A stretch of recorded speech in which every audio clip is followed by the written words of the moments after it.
You're listening to Whoa! Potluck.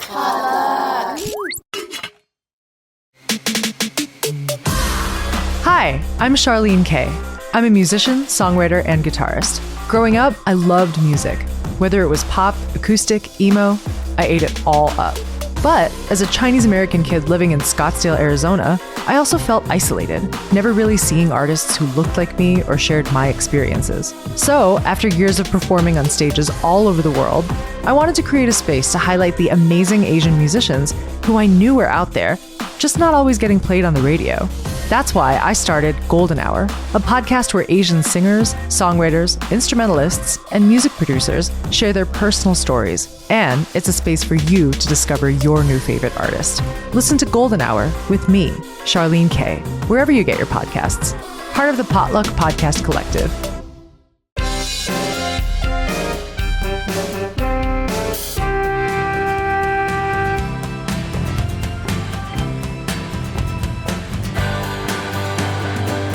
Welcome back to the Asians in Hockey podcast. As always, I'm your host, Nate Nikau.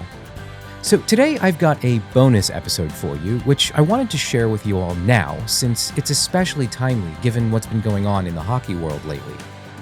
With both the women's and the men's U.S. Olympic hockey teams winning gold at the games this year, and with the TV show Heated Rivalry spurring new interest in the sport, hockey has seen a sudden burst in popularity recently.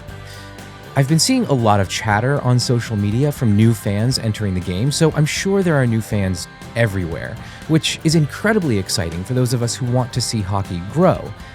But I've also seen a lot of new fans get discouraged by what they've seen from the US men's Olympic team and even from the NHL. I hate to say it, but what we saw was just a small glimpse into the incredibly problematic culture of the sport of hockey. Now, I talked a little bit about this on Instagram, but for those of you who aren't on social media, here's what I said.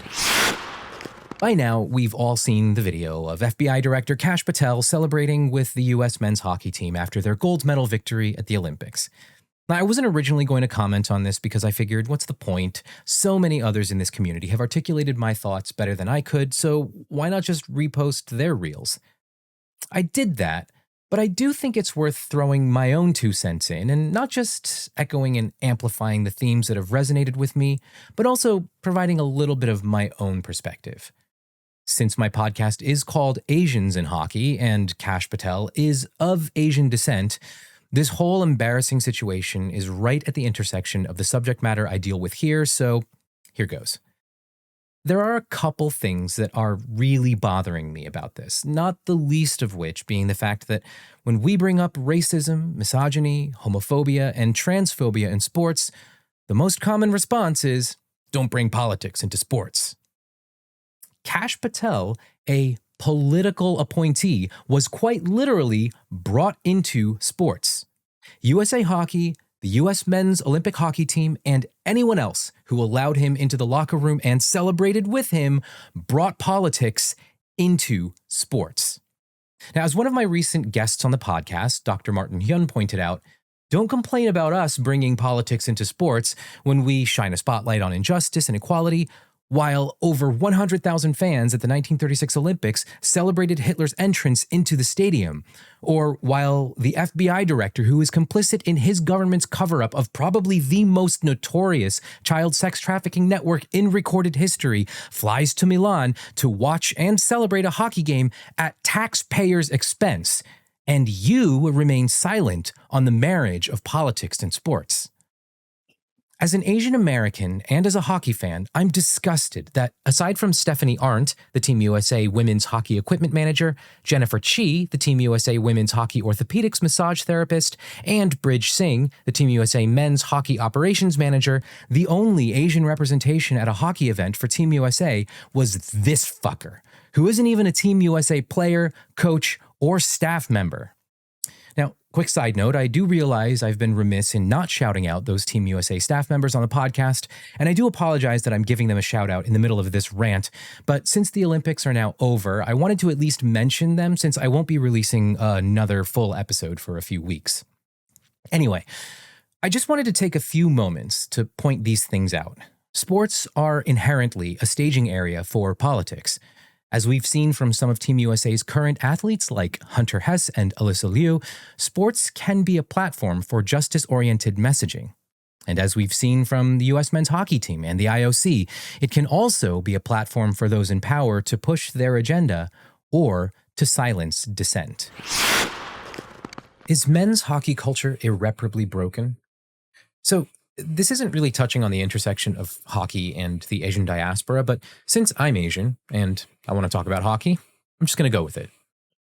Also, this whole circumstance is jarring for anyone who, like Asians, has felt underrepresented in hockey culture, especially women. Women belong in sports, and not as punchlines to a joke, but as players, coaches, administrators, executives, journalists, and influencers. But what we saw this week reveals to us that not everyone believes this to be true. That dressing room video showing the U.S. men's Olympic hockey team on their phone call with Donald Trump served as a glimpse inside the toxic culture that is all too prevalent in men's hockey. I must tell you, we're going to have to bring the women's team. You do know that. I do believe I probably would be impeached, okay? While there's certainly more to be said about the uniquely American problems of this incident, the fact that Jack Hughes' response to the backlash completely ignores Trump's involvement in the Jeffrey Epstein child sex trafficking network, the politicization of this by the mere fact that Kash Patel was invited into the dressing room, and the many Team USA players' alignment with this current regime, to name just a few, the misogyny we witnessed isn't unique to Team USA. There are many examples of the toxic and abusive cultures that have not only been allowed to go unchecked, but have been systemically encouraged by the structural makeup of powerful hockey institutions. Not too long ago, it was revealed that Hockey Canada, the governing body of all hockey activity in the country, had set up a Participants Legacy Trust Fund, and that the organization had spent $7.6 million Canadian out of a national equity fund to help pay out settlements in 21 sexual misconduct cases dating back to 1989. Last year, the details of an incident from 2018 came to light, and 5 Canadian players from the World Juniors that year were placed on trial as a result of their alleged misconduct. Now, while these players were acquitted, the fact of the matter is that these kinds of allegations and incidents are not isolated. They follow a pattern of behavior and attitudes that have plagued hockey culture for a long time. The attitudes among many male hockey fans towards women's hockey is just one indicator. Those attitudes were reflected in the conduct we saw from the men's players during their phone call with Trump. There's also the abusive behavior we've seen from male hockey players in general, as was revealed by the many investigations into Hockey Canada. But these are just symptoms of a larger systemic problem within hockey culture. So, is that culture irreparably broken? I don't think so. But fixing it starts with taking accountability, not just dismissing people's concerns as making something out of nothing. It starts with shining a light on the problem and, instead of hiding from it, digging in and learning. Now, speaking of learning, I do highly recommend reading these books. The first is one called Game Misconduct, and it's written by Evan Moore and Jashvina Shah. The second is We Breed Lions by Rick Westhead. And the third is great if you're into more academic reads. It's called Changing on the Fly by friend of the show, Courtney Cito. While I have a few misgivings about the PWHL as an organization, I do think that if we're going to see some change in hockey culture at large, we will need to follow women's hockey culture as a guide. Now, personally, I'm very invested in seeing hockey culture improve and become more welcoming for everyone. I hope you are too, but that's going to take a lot of work from all of us. As I mentioned in an earlier reel, there's a toxicity in men's hockey culture that has for so long gone unchecked. And part of the reason it persists is because no one is putting a stop to it. But what if you did? Put a stop to it, I mean. I'm sure you've heard or seen something to the effect of, if there are 10 men in a room and one of them makes a sexist joke and 7 of them laugh at the joke and 2 of them remain completely silent, are any of those men good, safe, or non-sexist men? And the answer is obviously no, but if you're one of the ones in the room who remained silent in the past and you want to try doing better, I want to help you out, because I'm like you. For a while, I was the silent one in the room. But then I remembered what it was like being in a locker room while one of my teammates started ching-chonging me. I know that not everyone in the locker room laughed, but it sure felt like my whole team was laughing. I'm sure there was at least one kid in there who wanted to say something but was afraid to or didn't know what to say. But God, how it would have changed things for me if he had spoken up. You can be the guy who speaks up, but how do I do that? What do I even say? It's actually really simple. Let me give you an example.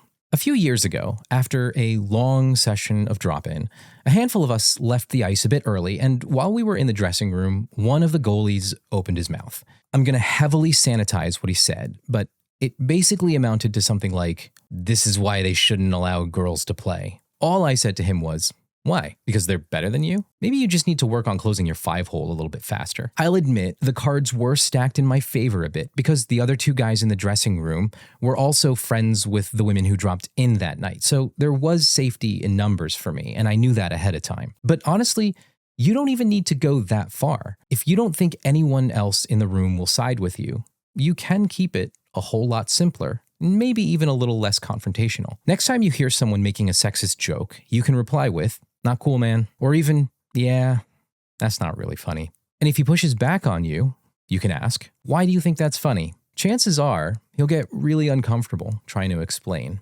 Best case scenario, he'll reply with, "You're right, dude. Sorry about that." Worst case scenario, you've lost a friend or even a group of friends. If that happens, isn't it really a good thing? Because do you want to be friends with people who think and talk like that anyway?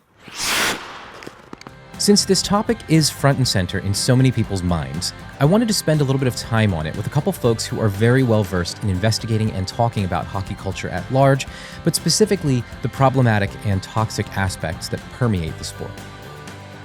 Evan F. Moore and Jashvina Shah are 2 journalists who've been covering hockey for many years. And a few years ago, they published an incredibly powerful book discussing what they and many others have seen in the sport of hockey. That book is called Game Misconduct: Hockey's Toxic Culture and How to Fix It, and it's the subject of today's episode. Now, before we dive into my conversation with Evan and Jashvina, I do have a few favors to ask of you. First off, if it's safe for you to do this, could you take out your phone right now and send this podcast to 1 or 2 of your friends? One of the best ways we get the word out about the show and build this community is through word of mouth, so we would love it if you could help us out by spreading the word. Second, it would be great if you could post a quick 5-star review of the show on Apple Podcasts. This is helpful in building our audience on all of the various podcast platforms. And to those of you who have already left a review, thank you so much for your kind words. Third, if you've been listening for a while and you would like to help out with some of the production and hosting costs, you can do that through buymeacoffee.com. Just head over to buymeacoffee.com/AsiansInHockey to make a donation. And as a gift, I'll send you one of these cool Asians in Hockey stickers if you donate at least $5 US. Just send a message through Instagram or asiansinhockey.com so we can be sure to get you your sticker. And finally, we would love to hear directly from you with your thoughts, your stories, and some feedback. You can get in touch by visiting asiansinhockey.com/contact and sending a voice note or an email. We might even read your message or play your voice note on an upcoming episode, with your permission, of course. Now, after the break, I'll be talking with Evan and Jashvina. We'll be right back.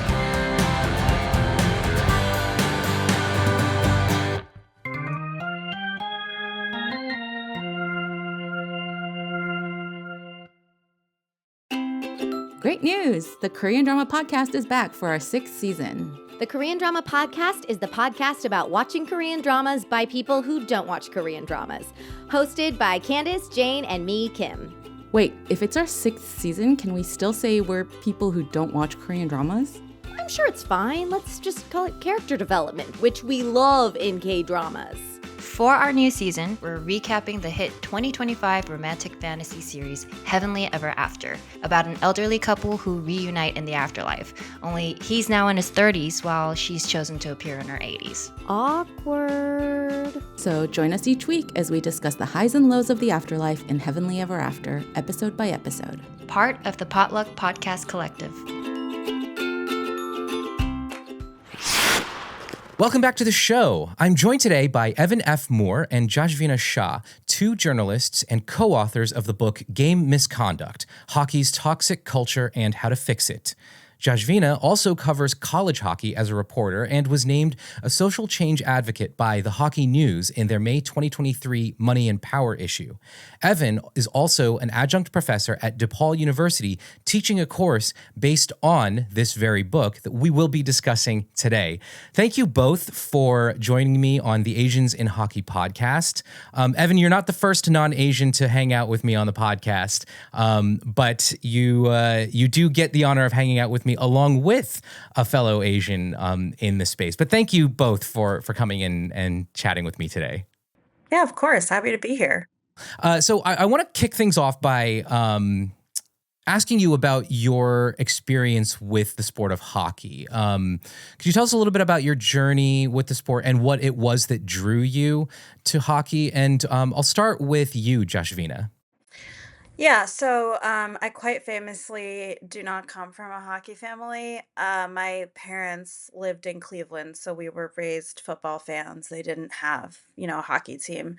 They moved to Massachusetts when my brother was born, and we actually lived in a town that a lot of Bruins players lived in. So my dad's barber used to cut their hair, but Oh, we wow. were not hockey fans at all. So it wasn't until I was 15 and my brother had gone to college and I was he couldn't yell at me for watching more sports. So I was I feel like I'm a bad Boston fan. I don't follow the Bruins.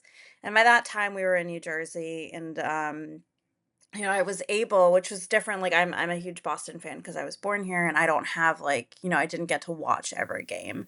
So with the Devils, I was able to watch games and then I turned it on and for the first 5 minutes I saw, I was just instantly hooked by the speed and everything. And that was it really. Okay. And Evan, what about you? Well, I guess for me, seeing the sport in the 1988 Calgary Olympics and this being enthralled by it, and also famously do not come from a hockey hotbed of action and community. From the south side of Chicago, which is probably known more for basketball.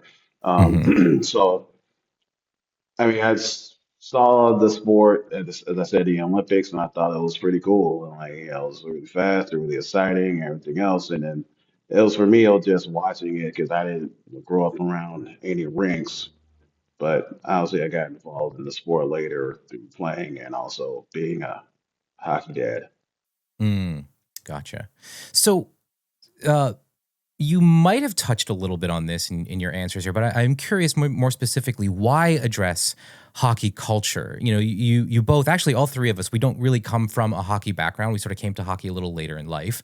But given that you don't come from a hockey background, why decide to address it? What was it about the sport that made you think, hey, that's something I want to tackle? I guess for me, here in the Chicago area, I mean, I'm one of those folks that kind of likes the NBA and NHL.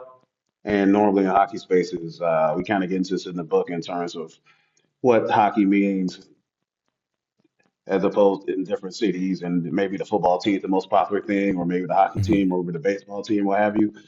And honestly, in Chicago, Bears are at the top. And so for me, listening to sports, consuming sports talk radio, I started noticing a lot of Blackhawks fans as being really angry at the coverage of basketball in Chicago. And this is that era when the Blackhawks had their three Stanley Cups, but also at the same time, the Bulls were kind of having their most competitive team post Jordan, Pippen, Rodman, and all those folks. And I remember those folks was being really angry that that particular station hadn't covered the Blackhawks in the same way that they covered the Bulls. And it's like we're in a basketball city, literally basketball players we saw grow up from high school to college, Hmm. actual like Nate city residents, like it, we're a basketball city for the most part. Yeah, of And the course. city was supposed to be getting really angry about it, and then hearing some of the words that were used to take a shot at the NBA, particularly Derrick Rose, LeBron, Dwayne Wade, and all these people, like you started noticing like it's a theme, like a supremacy theme, Hmm. and Hmm. in terms of our sport is better, we're better people, our people are Right. better. Like it's just really weird, and that's kind of was my foray into like writing about hockey culture. Hmm. Hmm. Got it. And Jashvina, what about you? Yeah, for me, I've been really immersed in hockey culture since I started covering hockey, like, oh God, I don't know, 16 years ago now. Mm. And along the way, so I was a little spoiled because coming from BU, like, and when I covered the men's team there, I was never the only person of color. I was never the only woman of color in the press box, which is Hmm. insane. And also, Coach Jack Parker, who retired in 2013, is a socialist. And we had like three players of color on the team, which is really unheard of. So I had a different perspective as a reporter. I mean, we did also have two players arrested for alleged rape while I was there, so there's that. But I was a lot more sheltered, I think, and then graduating and just being like out more and like being in covering the NHL and just like I saw more things and I experienced like more things that I hadn't really before. And in 2016, when Trump was elected, there were all these things that I knew and all these things that were under the surface. And I just kind of lost it. And I was like, we can't, I was like, I like when I cover college hockey, a lot of what I do, it's not like breaking news really. Like they're features and they're fluff, they're fluff pieces. And in Mm. doing so, I have a part in putting these players on a pedestal who then act and believe a certain way and they say these things and they support these things. Right. And I didn't want to do that anymore. And also like back when Twitter was not as terrible as it is now, I was lucky enough that like I was exposed to like other women in sports who were like doing this work or talking about this. Like Kavitha Davidson was a big one, Sharina Med, obviously. Um, and then there was a reporter I think she was a reporter for the Star Tribune. And off the top of my head, I don't remember her name, which is terrible. But she wrote a piece about how she'd been like sexually harassed by like one of the Minnesota football coaches, Mm. the Gophers coach. And it was like, people were still really hush hush about that. And I think just being able to like see and follow and hear other people talking about this and like holding it accountable, like gave me the avenue and the courage to do so as well. So like by the time we got there, I was like, you know what, I like no, I'm shooting myself in the foot, but I can't. Mm. I just can't not say anything anymore. Right. Yeah, absolutely. So you address several different issues that are plaguing hockey culture, like racism, sexism, and sexual violence, bullying, hazing and abuse, even sort of women's hockey culture, ableism, and the sort of trifecta of homophobia, biphobia, and transphobia. What are some of the overarching themes that you discovered as you unpacked each of these issues? I mean, we're seeing our like the events of the last week was Mm. kind of really started the weekend before, which leads into last week, is Right. pretty much shows what we've been collectively writing about for a long time, and Mm-hmm. also that the book 5, 6 years later remains current. And I always Yeah. told people in interviews leading up to and since that hockey culture is an amazing content creator, and that's not a good thing. It's Right. like some of the themes like this saying automatically saying someone is wrong or to being dismissive of the book and dismissive of these issues, and it's like we always told people like, look, like parents, coaches, players, fans, they're all saying the same thing. Literally, all saying the same thing. So you mean to tell me all these people are wrong? It's just a huge denial thing, your head in the sand, and no matter with all the isms that we just discussed, I mean, it's like the stuff is literally even still happening, and we Yeah. kind of saw it, this week. I see it as a writer of hockey culture. I see it as a parent of a young hockey player. Some of the stuff that goes on, and it's like these folks want to you want to keep it to the sport and don't bring politics in it when you always had politics in it. I guess the thing that was kind of, Right. even the people who were kind of angry about the actions of the men's team, even I call bullshit on them a little bit. I'm sorry I said bullshit. Can I say bullshit? Yeah. Yeah. Okay, cool. So I just kind of call bullshit on these different things because you see in all these different like people saying, "Oh, I'm not trying to be in politics in this." Who's bringing the politics into it? You're just like, you're literally like, we already know that there's a I want to say a handshake agreement, but it's kind of like, but like it gives like an alliance between like assertive right wing politics, law enforcement, and hockey. Like this is, like you have all these different areas and spaces, and just think about, I don't know about other areas, but it kind of seems like it typically here in Chicago, like there's a big law enforcement, city worker aspect to hockey, and basically who can afford hockey. And I'm lucky that I can, because I have stuff going for me. But it's you just see all these different things and people being, "Oh, I had no idea. I can't believe this," and blah blah blah. And you're just like, it's not to us. We've been writing about this for years. They're not really shocking at all. The events of the past week, to me, it's like another day. No, Honestly. absolutely. Yeah. I think the only difference really is that everybody's talking about it now, not just, our colleagues in the hockey space.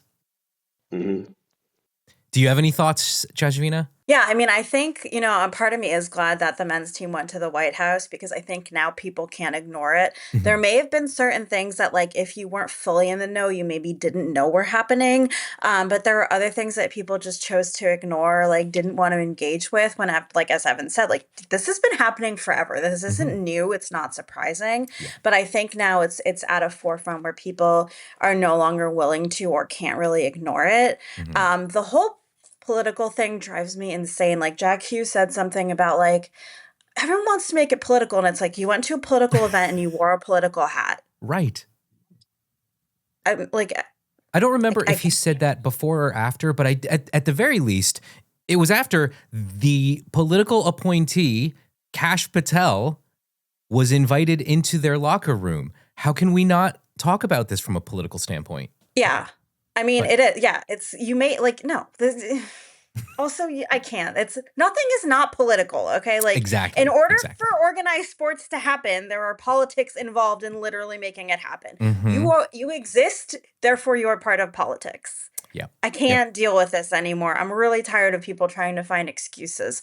But going back to the original question about like themes, I think one of the things that I really noticed is like, maybe we can't fix everything overnight, but we can definitely make things a lot less worse than they are by making little adjustments that no one in power wants to make, because it's either too much effort and they just don't want to take, like, you know what? Not going to the White House. Yeah, that kind of sucks. Like, I get it's a once in a lifetime opportunity, but like, Quinn Hughes, it's a literal bare minimum you can do when people in the city you play in are being killed by this administration. Yep. No, absolutely. So you in the book, and it's kind of this like theme that I've seen throughout the book, that these problems, they're not isolated incidents. And of course, if they were simply isolated incidents, this whole book would not exist.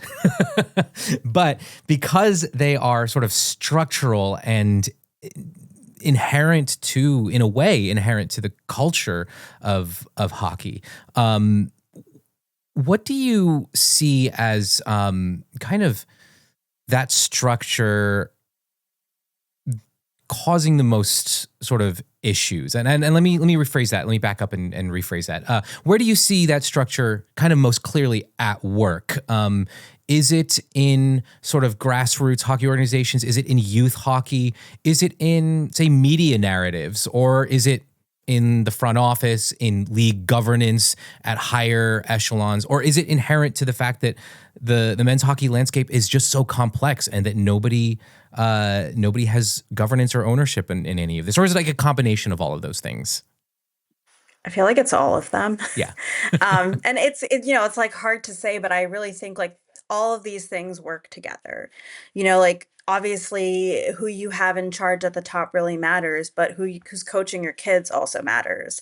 But then those coaches are recycled and they've already gone up through the system. So it's like everything all at once. But like you mentioned talking to Courtney Cito before, and like, I was talking to her about this when I was trying to figure out like the structure, and even just talking to like parents of, who have kids playing youth hockey. It's like, who do you go to say, like, I was telling Courtney, like, well, who do you go to if something happens or if there's a complaint? And she was like, well, that's a feature. That's not a bug. So like everyone can pass on ownership. And like with hockey, what happened with the Hockey Canada sexual assault trials from everything that happened in 2018, Hockey Canada took the fall for that.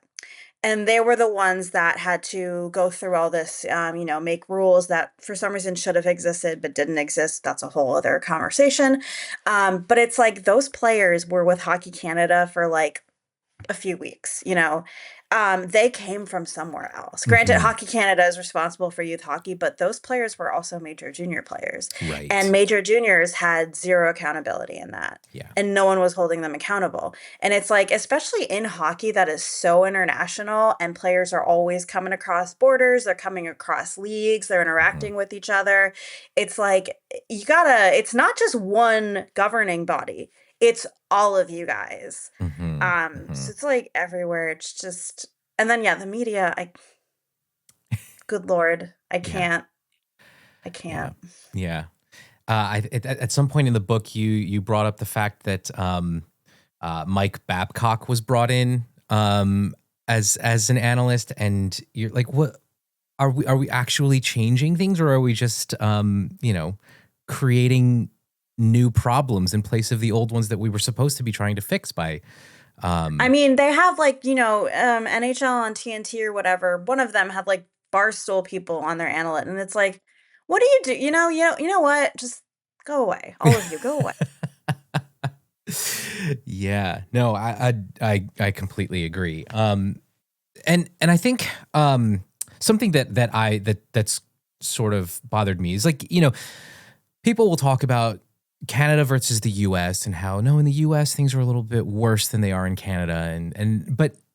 But like we just saw at the time I'm recording this last night, Elliot Friedman on Hockey Night in Canada made some comment that it's incredibly reprehensible. And he's, as far as I can tell, has yet to be held accountable for it. Wait, what did he say? I didn't know about this. Oh, I've been okay. At all I didn't know about. Yeah, please fill us in. I didn't know about this. Oh, you don't know about it yet either, Evan? Okay, No. he said, and he's talking about the Nashville Predators. So already the name is not helping this. The name of the team is not helping what the conversation point. But he basically said that I forgot what player he was talking about. Somebody who was saying no to something, and he's like, the more.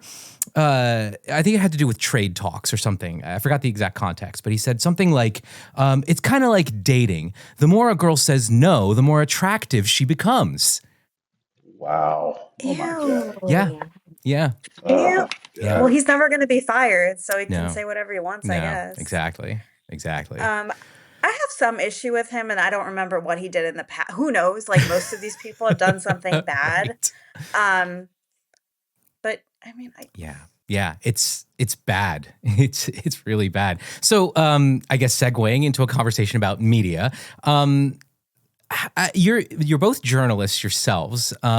So, how much responsibility do you feel hockey media bears in sustaining this culture that we're talking about? Obviously, we just gave a prime example of where the media has fallen short. But where have you seen hockey media stepping up? if at all? You're probably going to have to rack your brains. You mean besides us? Evan, do you want to go first?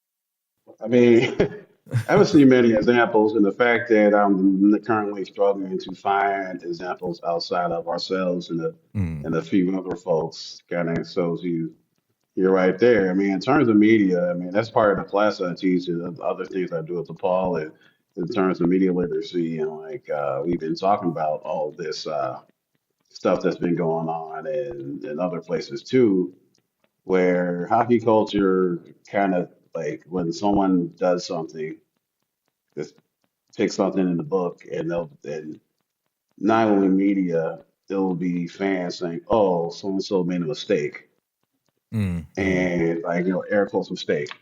And we just kind of that's what I've been telling my students, and so I've said over time, like we need to find another word for when someone takes pictures of someone during a sexual encounter without their consent.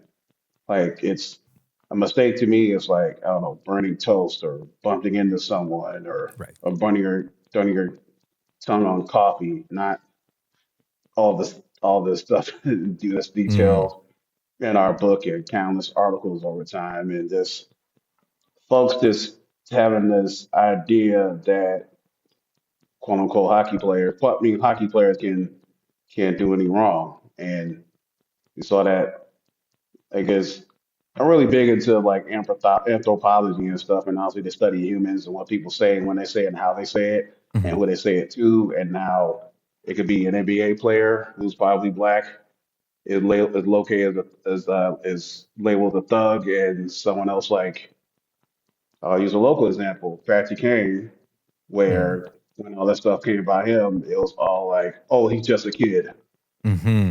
Like, nah, he's grown. Yeah. So it's like, you have folks who are hockey's traditional fandom and communities, like looking at things and saying, oh, this kid can't do any wrong, or oh, those Jack and Quinn Hughes, why people mess with them? Oh, they're okay, and and then you see the fact that they had their mom come out and defend them on national television was leading to Jashvina's in the book about the whole girl boss thing and how some of these women are just as problematic as some of the men. I'll let her discuss that. Yeah. Jashvina, let's talk a little bit about that. But before we hit record, we were mentioning this scenario that you talk about in your book that I had actually gotten involved in with Erica Nardini, speaking of girl boss.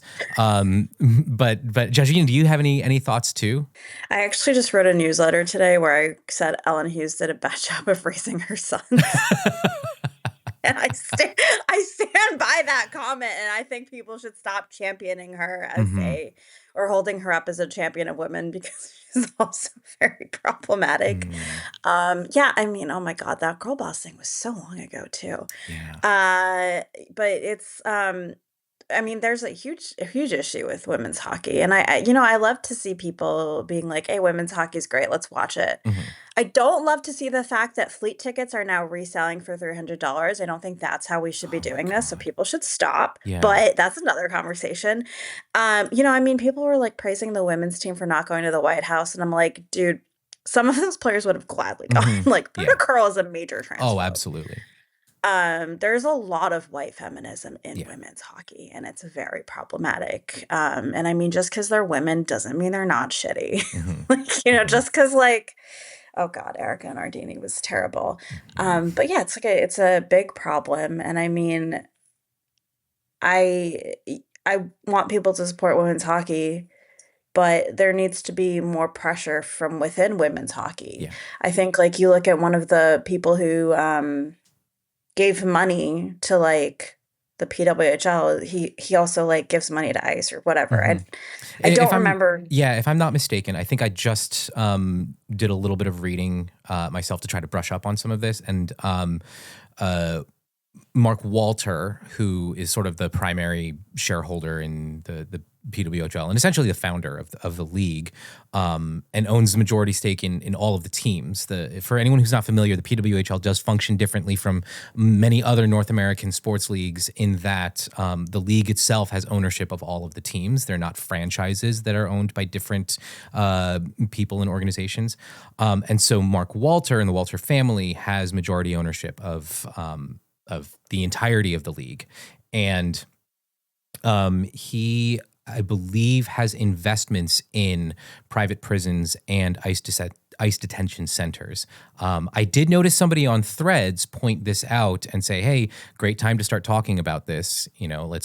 Let's bring this conversation up." And I think it is important for us to recognize that, yeah, as cool as it is to see women's hockey having a bit of a surge in popularity, it's also somewhat problematic. I wrote on Threads replying to somebody who said something of like, I was a fan of the PWHL before it even existed. And I did sort of lament, it was a weird thing to say. And I replied to them sort of lamenting some of the kind of grassroots vibe of the NWHL and the CWHL and the conversations that were happening in those environments. And yeah, there were issues, but with, the rise of the PHF and the renaming of the NWHL, I think it was at least sort of a step in the right direction. But the thing that I don't miss is Portnoy and his goons kind of constantly hovering around the NWHL all the time. I'm kind of glad that we're sort of done with all of that, and that Portnoy has sort of been relegated to the darker corners of the sports internet, as it were. But there's always another one that shows up. So he's not the first and certainly not the last. Yeah, I mean, I hopefully he never comes back, but the problem is that people are like, I want these opportunities, I want this publicity, so I'm going to sacrifice my values. And the thing is, like, you need to lead with your values and what you believe in first. And I will say that, like, honestly, I think the PWHL league and some teams are really out of touch with the fans. Like, the fans are pretty liberal, or were like, they're not transphobic people, but for the most part. But then you have like the Frost and the PWHL kind of like shoving Britta Carl in our faces constantly, and it's like everyone hates her. Yeah. Like, stop it. Like, and then the Frost had all sorts of issues beforehand, and it's it's like they're not. And I mean, I get with the money, it's a little harder because you need the money, right, to function. But it's kind of unconscionable in today's day and age that. Yeah. I mean, they're, making money and profiting off of like children being murdered is definitely not a look you want to have. No, of course not. And yeah, you're right. The point about being out of touch with the fans. One of the biggest PWHL influencer accounts is pro LGBTQIA plus account, and to be sort of out of sync with where your fan base is in such an obvious way, it's unfortunate and a little bit disheartening. So let's talk a little bit about some of the stuff that have happened since your book came out. Your book came out, 5-6 years ago now. So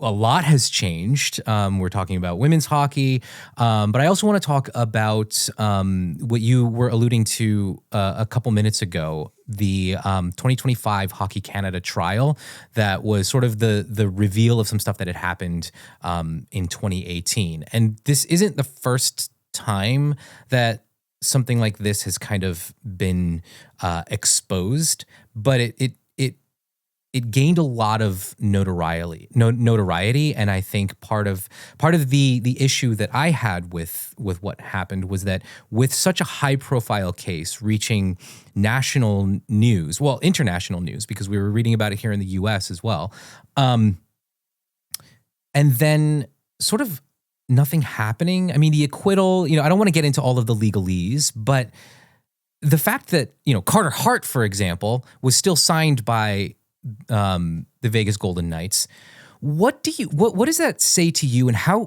do you sort of, I guess, feel about, with all the work that you've been doing and the stuff that you've been reading, researching, and putting out in this book, and trying to highlight and elevate voices that are critical of this hockey culture? How do you feel when you see something like that taking place? Evan, I'll start with you.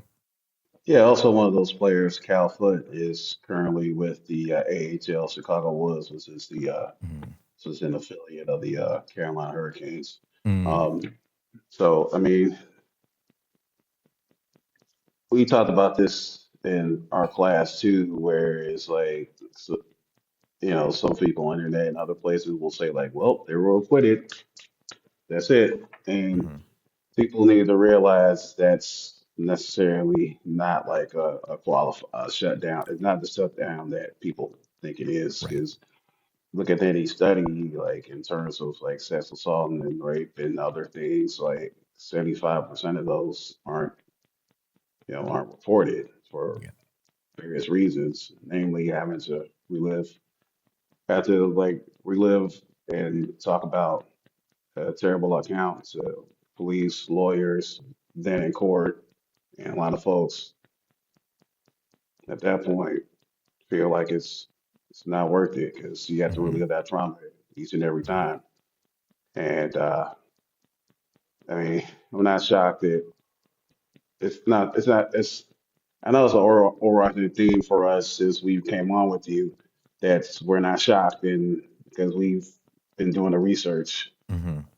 And obviously, my co-author had the personal story in that front, so I'm not going to say a whole lot in terms of, in terms of a few things, but it's just, it's we've been covering this collectively for a very long time, and we're Yeah. just not really shocked that this particular sport, out of the four major, North American-based sports, that this sport continuously has this problem.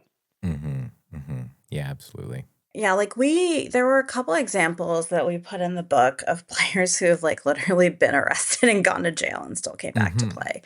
So the fact that these people were not convicted and are allowed to play is not surprising at all. But I mean, like, and I tell people this too all the time, like, so it varies from team to team.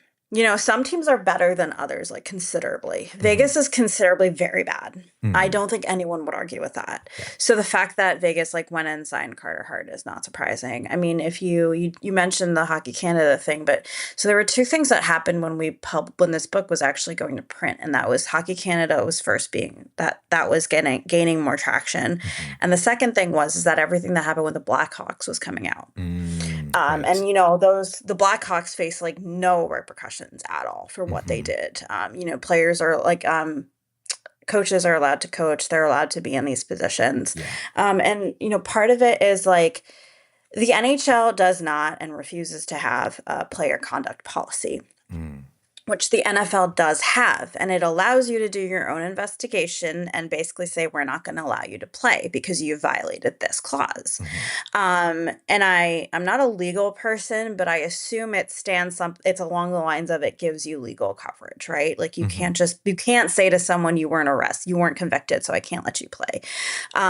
Also, like anyone who first of all, the judge in that trial was fucking insane. Like anyone who read that would know. Like if you have any brains at all, if you read what she said, you would understand that she's a flaming piece of shit, and those Mm. players probably should have been convicted. Mhm. And just basically, like it was really bad.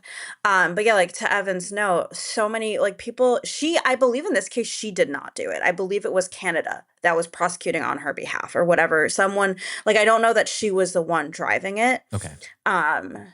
But again, like I wrote about this a very long time ago, so I Yeah. don't 100% remember. But like, when I was raped, like I didn't tell I was like, I'm not going to go through this. And I remember Right. having this conversation with my mom, and it's exactly for this reason. Mhm. There's nothing good that comes out of it. Mhm. Okay. And, look at Brock Turner. Right. Even when you have evidence, Mhm. it doesn't matter. Yeah. For whatever, people are so messed up that they are, for whatever reason, and I don't know why, and more people don't push back on this. And it, it's not just teams, it's not just players, it's like reporters too are like, so and so deserves a second chance. Hey, you don't deserve a second chance for raping someone. That's a false narrative. And you're an idiot and a terrible person for suggesting that. Yeah. And it's like, oh, like to Evan's point, mistake. It's not a fucking mistake. And then they're like, this person should be able to move on. Well, guess what? Their victim is never going to move on. Exactly. It's going to live with them for the rest of their lives. Exactly. And, someone was just talking to me on Blue Sky the other day saying like, my best friend, Frank Cervelli, I say this with all sarcasm in my heart because I sincerely do not like that man, who he's the president of the Professional Hockey Writers Association. And he apparently, when she started covering hockey, like he'd said something like basically saying like Logan Mayo should get a second chance after what he did. And it's like, the actual fuck is wrong with you people.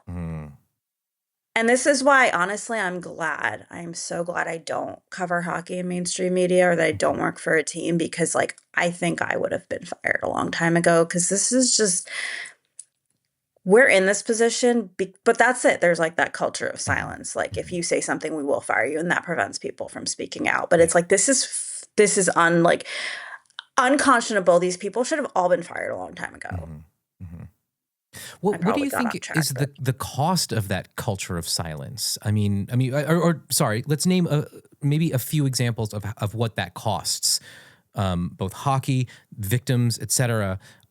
This culture of silence, because that's something that also kind of pops up a few times in your book that you're pointing out that like nobody talks, nobody addresses any of these issues.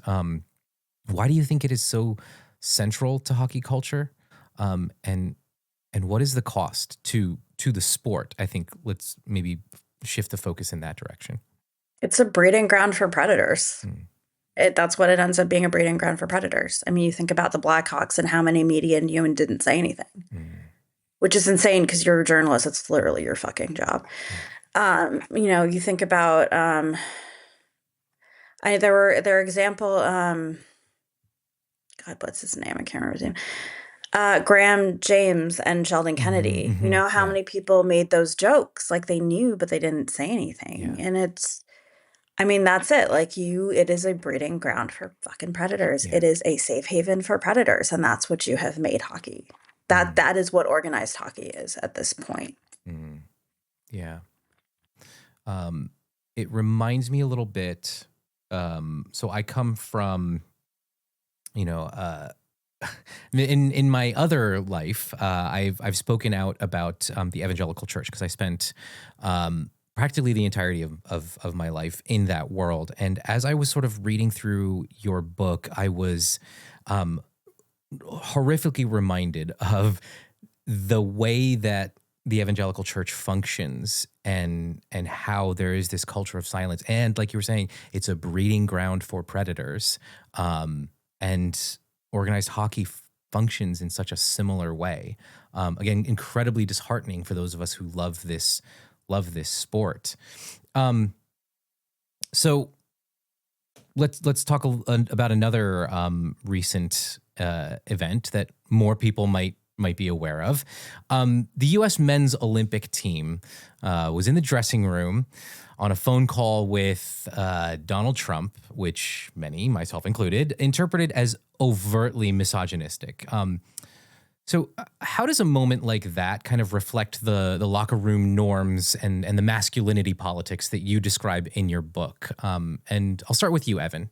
When I saw that, I wasn't shocked. I know we keep saying that we're not shocked. We've done the work like more than most people. So I'd hate to be a killjoy in that sense. So, it's like, yeah, I remember seeing that and being like, yeah, that tracks. And even, some folks who saw that and they have been like laughed or whatever, but it clearly wasn't funny to the women on that team. And, they like spoken out about it in one way, shape, or form. But the thing is, though, I just kind of look at it, and I'm saying it to someone who's older who's a bit of a reformed knucklehead in aspects and stuff like that. Like the same amount of time to laugh at that is literally the same amount of time to shake your head and walk away.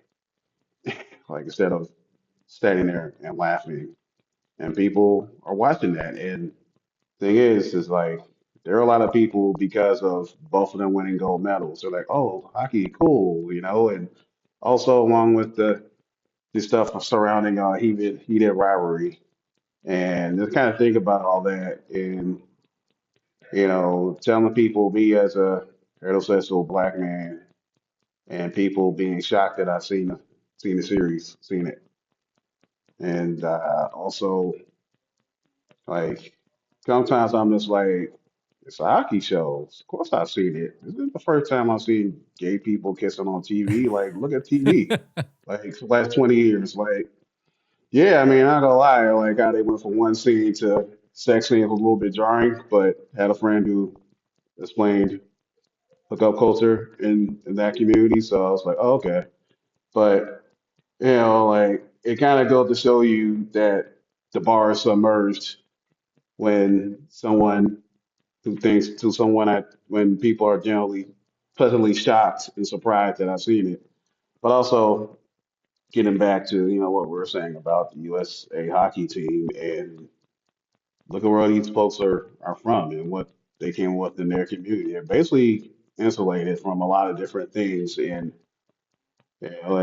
so we shouldn't be shocked when folks you know point to those things. And I mean, obviously, I remember when the Washington Nationals some years ago went to the White House, and their starting catcher, Kurt Suzuki, wore a MAGA hat. And, like this stuff isn't, and you look at communities where these folks come from, what those folks in those communities for the, are staunchly, advocate for and staunchly against. Yeah, I mean, we all know they're going to the White House one way or another.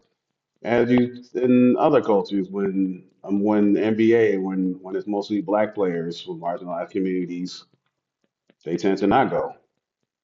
But even going back to some of the stuff that's happening over time, like in terms of why this keep happening, like just look at that Blackhawk situation in terms of media. Like think about who broke that story. It wasn't the hockey beat, but I give the hockey beat a little reprieve on this because the WBZ is the NPR affiliate in Chicago, and they read the court documents, so that's how that story got out there. So, and you think of them being NPR, which is funded, which gets funds from the government, and obviously there's been a lot of talk about like lack of funding and things of that nature. Like, just kind of think about that. Like, this is something. This is an outlet that was funded, and they broke that story. But obviously, maybe we need to hold sport journalists to a higher standard in terms of not just quote unquote sticking to sports. Like we really saw, for me, was eye opening was way back when Colin Kaepernick, he when he knelt during the national anthem and having reporters saying he was protesting America and telling them like, no, he protested police brutality. And me actually meeting Kaepernick and going to one of his Know Your Rights events and having to tell reporters in my own newsroom say he hates kneeling against against America, and those others protesting against America. Like, no, he protesting black people being maimed. I mean, it's it's so it's all. I mean, even in barely circled it, I mean, I found myself being like, yeah, that's not what happened, guys. Like, just to be honest, let's be real. Like, like yeah. So I mean, it's getting back to your question. It's culture. It all. I took this slide with the book. Some people kind of one of the main critiques of the book was like it was a lot of information for people to absorb, and we just moved on. We had all these different topics, but it's like this sport is complicated. So digesting what we discussed in that book and what we've seen in other areas in our other writing also complicated. I mean, I've been still writing about this, and so has Jashvina, and it all comes back around to like a community Like a culture of silence in the community, like closing ranks around anyone what they deem as being different. Yep, absolutely. And I think you mentioned it at least in one of your chapters in the book, that a single chapter of this book could be a book in and of itself, given how complex this landscape really is. So one of the chapters of your book discusses women's hockey, and you were writing specifically in an era where the women's hockey landscape looked very, very different from how it looks today. And it wasn't even all that long ago. Like, we're talking 5 years ago. And I remember that was the time that I was getting much more heavily involved in the women's hockey world. But today, it has experienced a massive shift just a couple years ago in the birth of the PWHL. What changes do you see currently taking shape, and what are some concerns that you have with how women's hockey is entering this new chapter? I think so. I haven't really talked much about this yet, but I think people underestimate the impact that having the PWHL has in international success, and how much of an impact it's going to have on parity, because, with every other Olympic sport, except for like people who are like playing in basketball or men's hockey or anything like that, these athletes don't make a lot of money. They work jobs while they train. Obviously, they can't dedicate the same amount of time to training, time and resources as NBA players can, because they have to have a second job. So the fact that they can be played and have an income and do this and do it and have more time to dedicate towards training makes a really big impact on an international stage. And right now the PWHL is still pretty small, but as it expands, there will be more international players coming in, so that parity will increase there will be more parity too around the country as well. The one thing I really despise is that people will look at it and be like, women's hockey didn't exist before. And it's, as someone who comes from, women's college hockey, I just get really mad. These players, hey, they all play somewhere before they get here. What do you mean they didn't just show up in the PWHL as good as they are? Just hatched from an egg.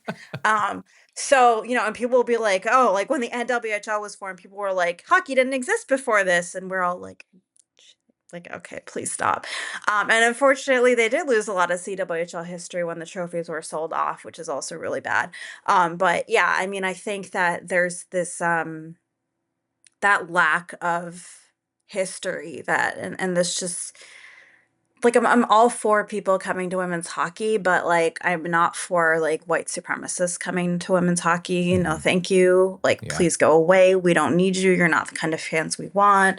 So that my biggest concern is that things can go pretty haywire pretty fast. Like I mentioned before, if the morals are not kind of what's leading your organization, and that remains to be seen. I'm also really mad that the PWHL, the Fleet are playing at the TD Garden the same day as the men's college hockey national championship.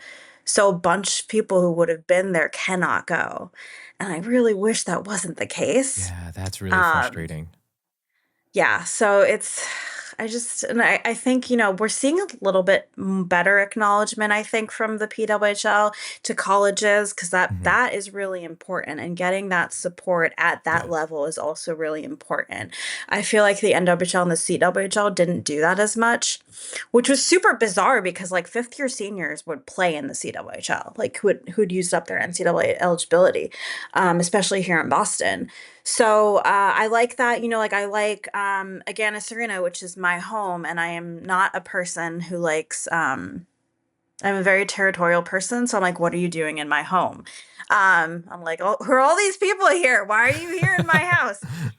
So the Fleet playing there, and seeing that Agganis Arena will mention things about they will put college hockey stuff is important, because it's our women don't play there. They play at Walter Brown, but it's important that that's mentioned, because BU has a very good women's hockey program. I think also people don't know this or have forgotten that, some of these players you see who've played in the Olympics came from North Dakota, which disbanded its women's hockey program 10 years ago, and it was really bad. Yeah, so that's my rambling. Yeah.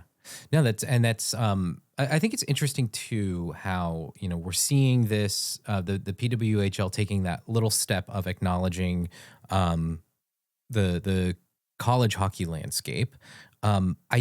I'm disheartened by the fact that there is such a rich history of women's hockey prior to the PWHL, prior to the NWHL, prior to the CWHL, that no league wants to kind of carry the torch and talk about what came before, as if they're in competition with the ghosts of the past.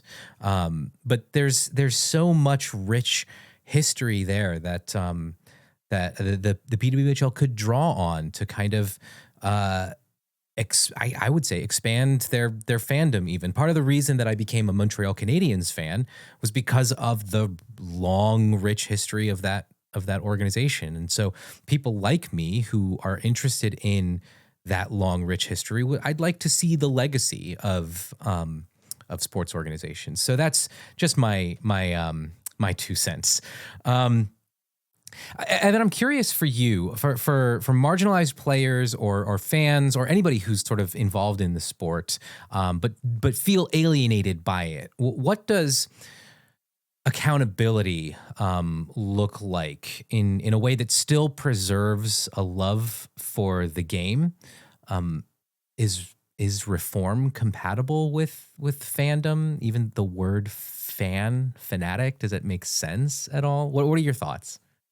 I mean, there's so much information on why people, particularly, non-white hockey fans, the stuff they've kind of dealt with over time. Like, I remember writing a story. It was like in the aftermath of what happened in Chicago with Devontae Smith Pelly. Pelly was in a penny box when a fan like yelled basketball at him. And like I remember, it's like crazy because like you can look up this story. I did it for a local outlet called the Chicago Reader, and it's called "Icing Racism," and it ended up in the 2019 edition of the American Great Best American Sports Writing edition. And I remember like getting my hair cut across the street from one of the Blackhawks facilities, Johnny's Ice House in Chicago on the west side, where they used to practice. They don't practice there anymore because they got their own rink now. But like just talking to someone and telling them I'm a fan of sport and I play and everything else, and he just kind of felt like I want to go to a game, but I just feel like I wouldn't be welcome. So that's kind of the problem right there, like. But yeah, and me, obviously, my daughter, she plays, and we've already had conversations about her being out there and what that means. Some people are like, great, she's happy she's there. And at some point, someone will probably be like, I don't want you here for whatever reason. And yeah, I've had conversations with her about it. And I don't know if how far you've gotten in the book, and kind of our impetus of it was obviously Jashvina talking about her sexual assault, and for me, in another sport, I was called a racial slur by a teammate, and how that made me feel, and how I reacted in a way that was kind of consistent of what a 15, 16-year-old kid at the time, will react. And also, fast forward decades later, being a parent and all this stuff, I tell her, hey, go find if something happens, go find your mom, go find me, go find a coach, go find a referee, let them know happening. Because knowing all this and speaking to families and players, like you need a paper trail, and people will make it like really hard for you to prove racism and even other things, like yeah, because even with my daughter, like she's a bigger kid, and they check in this league, and she she don't turn it off for no one, boy or girl. Like so. I'm really proud for her doing that, but also, like going to a rink, I don't sit in the stands like most people do. I'm sitting at ice level, standing at ice level. So I get to see, more than folks in other areas. And obviously, me working in traditionally drug spaces and also education spaces, like parents are simultaneously the worst and the best people to talk to. Mm-hmm. And I'm saying that as a parent myself. Yeah. So, Yeah. yeah, so if something happens, I mean, not if something happens, like when, I mean, honestly, that's how we kind of look at it. And knowing, I know the director at the rink, I know the coaches for the teams, and I'm not afraid to go up and talk to anyone, so they know I'm around all because I never really like say, hey, I write about hockey, I play hockey, I have this book and everything else, and I'll just kind of imagine a conversation like, by the way, I've been studying this stuff for a really long time, so I know how to talk to and how to talk to and look around and observe people, and you know what I'm saying. So I'm not saying I'm putting folks on notice, but I am putting folks on notice, So it's so just stuff like I said, I've learned from parents, players, and just how to kind of react to it. And obviously, being in a city where, like the main hockey team, their situation with the mascot and the name and how all that stuff plays out. And even growing up, like, I didn't see anything. I mean, I kind of this person, even if I have some Black Ops gear, I don't really have any. If I were to buy when they did their Black History Month thing a few years ago, was I was involved with, like, they had like some gear that was, obviously Capitals, Sharks are kind of way ahead of most teams in terms of what to do and how to observe that month. And I remember buying a Blackhawks hoodie that didn't have the logo on it. That's kind of where I'm at with things. Like, like I just don't want to have any, because knowing me as a black person and that history of blackface and everything else, and my mom having those things in the house and asking her one day, like, why is that here? And she was like, this is the world thinks of black people. And when you see that imagery, you can say it's what the larger world thinks of indigenous folks or other folks, And so Mm-hmm. that's kind of something that I think about. But to answer your question, like, long-winded answer, but yeah, you're in a weird space. And I remember I did an article some years ago, right in 2020, with other black hockey fans, and we basically said, like, hey, one of the people said, hey, it's like being a black Republican. Hmm. So that's Yeah. yeah. Wow. Since the book came out back in 2021, have you seen any meaningful or marked progress in the sport, or is hockey just proven pretty much overall just resistant to any kind of reform? When we originally wrote this book, we were told we had to include ways on how to fix it. I was like, because I tell people, no, it can't be fixed. And that's like a really bleak outlook, I know. But the problem is, like, the people who are in positions of power simply don't want to do it. Mhm. And I think that's been showed time and time again. Like I mentioned before, not making the small tweaks that you can make in order to do something. There really has to be, like, I mean, the only change we saw for Hockey Canada and, like, was the amount. First of all, the only reason there was change is because, and I firmly believe this, they were taking money that players and families were paying, like they were taking that insurance money that you have to pay for as part of, like, fees to play youth hockey, and using it in their cover up under the table slush fund. And if they hadn't been doing that, I don't think people would have cared as much. But the fact that they then involved everybody. Mm-hmm. So that's where things became different. And that's why there was so much pushback. And the sponsor said, we're not going to sponsor you anymore. And that's when they said, okay, we're going to get a new board of directors. Because originally they were not budging on that. Because people who are in positions of power, they just don't want to do anything. Exactly. They don't want to change. Gary Bettman was literally raised from hell. He's a devil himself. I think his reaction to what is my computer doing? His reaction to when someone asked him after everything went down with the Blackhawks, like, oh, are you gonna, like, pay for account? Like, they were talking to him about the minor who had been then assaulted by Brad Aldrich, and just his, like, posh, his demeanor, like, you know, he was like laid back. He like looked Mhm. so uninterested, and it was so fucking disrespectful. Mhm. And until those people go, like the people who are in charge and who make those decisions, until they go, until these owners start changing over because he answers to them, Yeah. I don't see how it changes. Mm. Yeah. I guess building on that then, what does meaningful engagement with the sport look like when we're in these positions of wanting to, wanting to play, participate, cheer on a sport that we love? We love to see, like you said at the beginning, it was the speed. There was something attractive about that. Similarly, for me, there was something attractive about the speed, and the finesse and the game itself, right? And I got hooked early on, and it's been a part of my life since then. But how do we meaningfully engage with this sport while knowing that the possibility for any progress in the sport is slim to none? And how do we reckon with our complicity in this system that's caused so much harm? I mean, that's something I've thought about. Like, why? People ask me all the time, like, yeah, all this stuff happens. Why don't you let your daughter play? And, like, you completely right about it if it continually lets you down.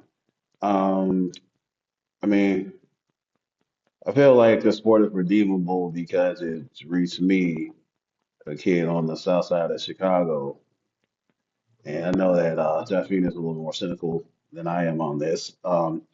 So I think it's at the heart of it, I feel like it's redeemable. I like it for a reason. And for me, like being co-parent and being a bored dad, I was kind of like, well, this is something my daughter will know that, hey, we're together. We'll go to a game. We'll get out there in ice and learn how to skate and all this other stuff. And it's something I wanted to, pass along to her because obviously I'm not. I mean, it's great one day she can play professionally or play in college or play in high school, but at the heart of it, she learns how to skate and seeing how fun it is, and so it's redeemable because I'm gonna continue to fight for folks who want to be in the sport in one way, shape, or form. So I'm not going anywhere. I don't think Jashmina's going anywhere, and we'll keep it going. I mean, it's hockey had this punk rock mentality where it's like, you had that band that you and maybe your friends in your community liked, but then that band started playing in bigger venues, and you probably like it when other folks that weren't part of that community start liking that Mm, band too. So it's sometimes folks make a business decision to say like, hey, I want things to stay how they are, or they welcome people in, and when you welcome people in, it makes the sport better. mhm. And yeah, obviously, you have some folks who didn't watch the sport, but they saw heated rivalry and they saw the two USA Olympic teams in those two games, how great they were. Mhm. And then, finding out that like there's a pattern in the history of shitty behavior. So Yeah. some folks have to kind of figure that out. And it also happens in other places too. That's kind of what my elevator pitch is for the book when people ask me about who necessarily that say, oh, it's a hockey book. And that's like, this stuff happens in journalism, happens in law enforcement, happens in education, happens in philanthropy. Mhm. Um, any space where folks are kind of challenging the norms, there's a helping amount of like all the isms, Yeah. gatekeeping, and the sport also being cost prohibitive for some folks is keeping folks out too. Mhm. That's all part of it, and that's why with the book, like we talked about all of this because it's a lot. I mean, Yeah. if you obviously to digest it in the book and be like, wow, this is a lot. There was a lot going on, and it's like that's what the sport is. Mhm. Yeah. Yeah, I mean, it kills me because I don't love hockey nearly as much as I used to. I think that erosion started a long time ago. I mean, I pretty much left the NHL after one of Gary Bettman's many lockouts in 2012. I covered the NHL for a little bit. I really didn't like it at that point. They kind of lost me. I also decided, like, I was also in some situations that could have ended up being were kind of dangerous and could have ended up very badly for me. And I just made that decision. It wasn't worth risking myself for it. And after we wrote the book, I was just like, dude, I can't do it anymore. And I was going to leave. Been threatening this for years and years and years. And I was like, all right, I'm going to leave. I'm going to leave. And then there's an organization in college hockey called College Hockey Inc. And it was created by the conferences as basically college hockey's PR governing, like PR arm, because at the time college hockey was competing with major juniors, and because of recruiting rules, they couldn't, coaches can't talk to kids who are being drafted by the WHL at age 14. And they had a position open up, and I'm sitting here as the cynic I am, just thinking, they're going to hire some mediocre white man who's like not going to ever do the right thing, or who's just going to like not say or like not fight for anything good, or just like let the racism happen. And I was like, I'm going to be mad. I'm just leaving. Like, I'm done with this. Except they hired the one person in the world who I did not feel that way about at all. And when they hired him, I was like, I will stay, because he'd left hockey and he was finally back. And I am lucky because I live in college hockey, and college hockey has a lot of issues, but I am incredibly spoiled because there are people there who have known me since I was in college and are very supportive of me. And I can say whatever I want, get away with it, which not everyone has that privilege. Right. And I realized this around 2016 is like, college hockey is so small, people can't afford to lose me. So I'm not going to have my credential pulled for criticizing this. I can go into like BU's press box and be like, you guys shouldn't be playing. They can't stop it, but I was like, you guys shouldn't be playing the national anthem. I'm just going to say that to you and then walk away. Like, I can say that to them. I have a certain amount of privilege that not a lot of people have. And I mean, at the end of the day, like, I love BU hockey. I used to love BU hockey more than anything in the world. And I'm trying to still hold on to that despite all the former BU hockey players who were at Trump's State of the Union. It's hard, but there are people around the program who are genuinely good people. And they're the reason why I loved it in the first place. So I'm sticking to that. And I do very much love my community and the friends that I've made because of it. And I think like the trick is just having the right group. Like, there are other people who feel the same way that you do, or who deal with the same things that you do. And like, that's important. And you find those people and you stick to it. And there are ways to support and love, still love your team without monetarily supporting them. And you pick and choose. Like, hopefully there are some good players, hopefully there are some good players. I mean, I think if your team, like, I'm not an NHL team fan anymore. I used to be a Devils fan. They've rolled back almost all of their initiatives now. It's really bad. They're, parading Jack Hughes out. It's really disgusting. Honestly, I'm not very happy with them. So I don't, and I'm not a Bruins fan anymore because they tried to sign Mitchell Miller, and they're, I'm not doing that with them. It's hard. It's hard when, the players on your team are not good, or the upper management is not good. But I mean, there are a lot of people who do feel this way. And Evan mentioned the influx of heated rivalry fans. Like, if all of you guys start calling the sponsors and saying, we're not going to buy at this place until you stop sponsoring this, this, and this. Right. They're going to have to do something about it. And that's it. Like, ultimately, at the end of the day, it's the money. Yeah. And like, that's the biggest money. So that's where you have to push. Yeah. I'm sorry to be a cynic. With college hockey, it's different because you have a much closer community.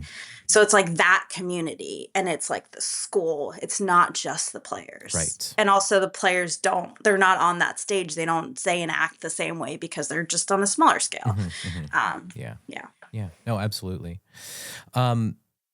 So as a final question, and you got a little Macklin there. Nice. Macklin.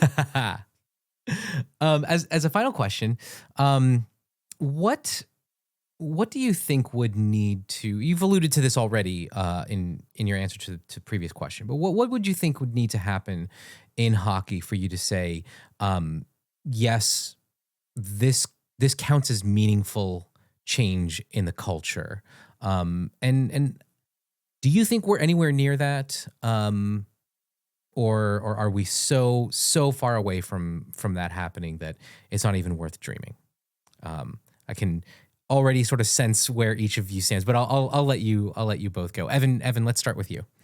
We posted a note I had gotten from someone who had read the book, who initially bristled at the idea of it, but then actually read it and kind of digested and understood what we were saying, and he passed it on to some other folks. So on a micro level, I mean, we changed that man's mind, and hopefully the people around him are in a space to hear him out.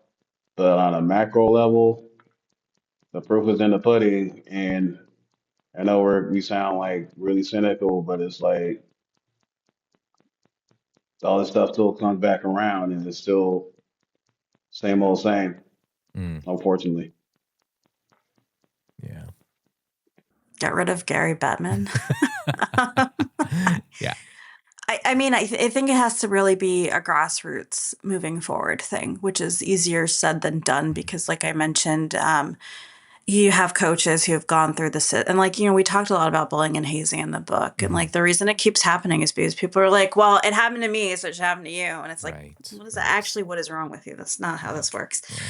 So it's hard. I would like to just start seeing people just take accountability and stop being selfish. Like, I mean, you want to see the White House?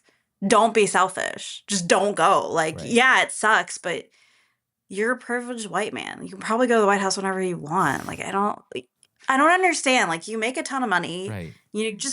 It's probably not a once in a lifetime thing for you. No, exactly. And even thinking about that, framing it in that way, sorry to interrupt, but just something that popped into my mind when that was said is like, how awful is that to to the fan of your team? You don't think you're going to win the Stanley Cup at any point in the next several years? No, clearly not. You're not. But I mean, yeah, it's like you want things to be super easy for you. I mean, dude. And the worst thing about that is I'm like, for you most likely to reach a level like that, you must have gone through difficult times and hardships as a player. But you're too weak to do something that's difficult for you. Like, is it really that difficult for Charlie McAvoy not to go to the White House, not to go to the State of the Union address when he says he cares about Pride Nights? Mm-hmm. Right. Like, dude, you can't go out here and say you support the LGBTQ plus community and then stand in a room with the same man who's trying to, like, kill these people. Right. That is not okay. And if you are too scared to do the right thing, I don't understand. I don't get it because these guys are rich white men. And I understand it's scary to do the right thing, but, like, you are in a much better position than people like any of us three who are incredibly in more danger than any of you ever will be. Yeah. Is there meaningful change? Will it happen? I can't see it because the people in power are just so bad. Like, I mean, USA Hockey hired a racist as, like, their, years ago as their general manager. Yeah. Hi. Why, yeah. And then it's like, we just had a black woman win a gold medal. Well, the reason we didn't have one on our team before was because they're right. Like, come on. I just, okay. Yeah. Yeah. No, I completely agree with you. It's tough. And the landscape is it just feels like such an uphill battle.